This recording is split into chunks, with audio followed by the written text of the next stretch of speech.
ஒரு நாட்டின் அரசன் தனது சேவகன் ஒருவன் தினமும் பாட்டு பாடிக்கொண்டு ஆனந்தமாக இருப்பதை கவனித்துக் கொண்டிருக்கிறான். அவனை பார்த்து அரசனுக்கு ஆச்சரியமாகவும் பொறாமையாகவும் இருந்தது. ஒருமுறை அரசன் தனது மந்திரியை அழைத்து சொன்னான், இதோ பார் மந்திரியாரே, நான் இவ்வளவு பெரிய சாம்ராஜ்யத்தின் அரசனாக இருக்கின்றேன்.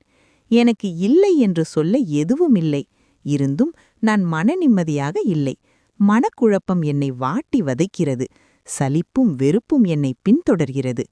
ஆனால் எதுவும் இல்லாத என் சேவகன் இருக்கிறானே, அவன் என்னை விட வாழ்வில் மனமகிழ்ச்சியுடன் இருக்க காணுகின்றேன். ஆனந்தத்தில் அவன் மிதக்கிறான். பார்க்க பொறாமையாக இருக்கிறது என்று ஆதங்கப்பட்டான்.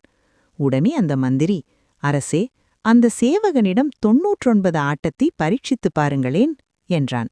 அதற்கு அரசன், அது என்ன 99 ஆட்டம்? புதுமையாக இருக்கிறதே என்றான். அதற்கு மந்திரி சொன்னான், 99 ஆட்டம் என்பது 99 பொற்காசுகளை எடுத்து ஒரு பையில் போட்டு சேவகனின் வீட்டு வாசலில் வைத்து விடுங்கள். 100 பொற்காசுகள் உங்களுக்கான அன்பு பரிசு என்று அதிலே எழுதி வைத்துவிட்டு வந்துவிடுங்கள். பின்பு என்ன நடக்கிறது என்று பொறுத்திருந்து பாருங்கள் என்றான். அப்படியே அரசனும் செய்துவிட்டு பொறுத்திருந்தார். பொற்காசுகள் நிறைந்த பையைக் கண்ட சேவகன் ஆனந்தத்தில் மிதந்தான். பணப்பையை எடுத்து எண்ணி பார்த்தான். 1 காசு குறைவாக இருந்தது. கட்டாயம் 1 பொற்காசு வெளியில் எங்காவது விழுந்திருக்க வேண்டும் என மனதில் நினைத்து கொண்டான்.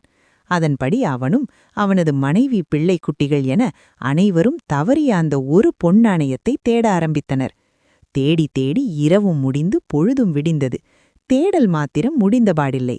கோபமடைந்த சேவகன் குடும்பத்தார் மீது எரிந்து விழத் தொடங்கினான். அவன் மனமகிழ்ச்சி மன வருத்தமாக மாறியது.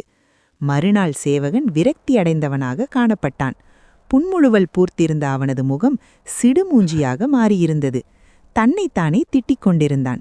இதையெல்லாம் ஓரமாக நின்று கவனித்துக் கொண்டிருந்த அரசனுக்கு 99 ஆட்டம் என்றால் என்னவென்று புரிந்து போய்விட்டது.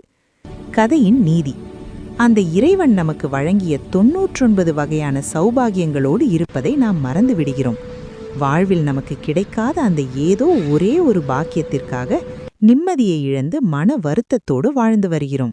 ஏங்கித் தவிக்கிறோம்.